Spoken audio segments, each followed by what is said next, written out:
All right, a few simple ideas. If you want to get certified as a PMP, first of all, you do need help, coaching, training, mentoring, help from someone who has been there before. Don't try to do it all alone.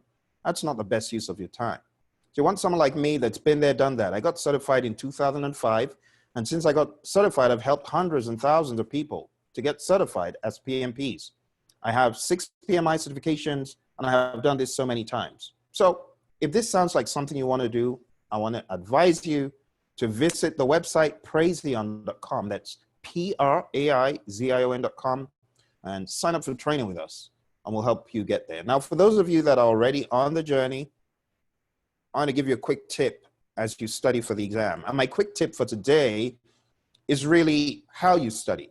So a lot of people study in a silo, in process groups, or in knowledge areas. And that's all well and good, but they got to intersect someplace.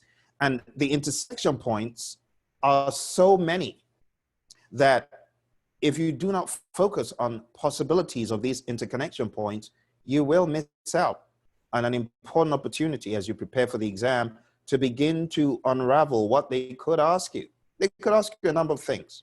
So as you study, I want you to study more like this. Think about 2 processes and ask, how are these interconnected? So on the screen here, you've got develop project management plan, develop project charter. How are they interconnected? How are they interconnected with plan scope management? How are they interconnected with other aspects of scope? The project charter feeds into plan scope management, so does the project management plan. But you need to think about a web of possibilities. Other possibilities are the same project management plan goes into validate scope and control scope. The project management plan also goes into collect requirements, define scope, and create WBS. There's a feedback loop from collect requirements to validate scope, to define scope, to control scope. How? What is that? Well, we have requirements documentation that goes into define scope and validate scope, and the same requirements documentation goes into create WBS. The requirements traceability matrix goes into validate scope and control scope. There are also feedback loops between direct and managed project work and validate scope, between direct and managed project work and control scope. In that, we have work performance data going into both. So I don't know if you guys are taking note of things like this as you study, but you should. It will help you. Control scope gives a feedback loop into monitor and control project work, and so does validate scope. What do you think goes in there? Those of you who have been studying, you know it is work performance information.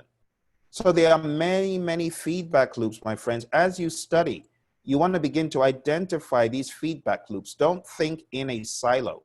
Don't think linearly. Linear thinking is not enough. Validate scope gives change requests, and change requests go into perform integrated change control, and validate scope gives accepted deliverables to close project or phase. So you can see when you think about the broader picture of the PMBOK guide, there are so many possibilities, many, many different paths. Okay? And we've come to the end of a very quick touch point. I just wanted to check on you, make sure you're okay, see how you're doing. I would advise you to go to Praizion.com, take a look at the training we've got. We've got many different options. It'll be a pleasure to help you. If you have any questions, put them below this video, that way, wherever the box appears. All right? Thank you very much. I wish you all the best, my friends. Stay safe.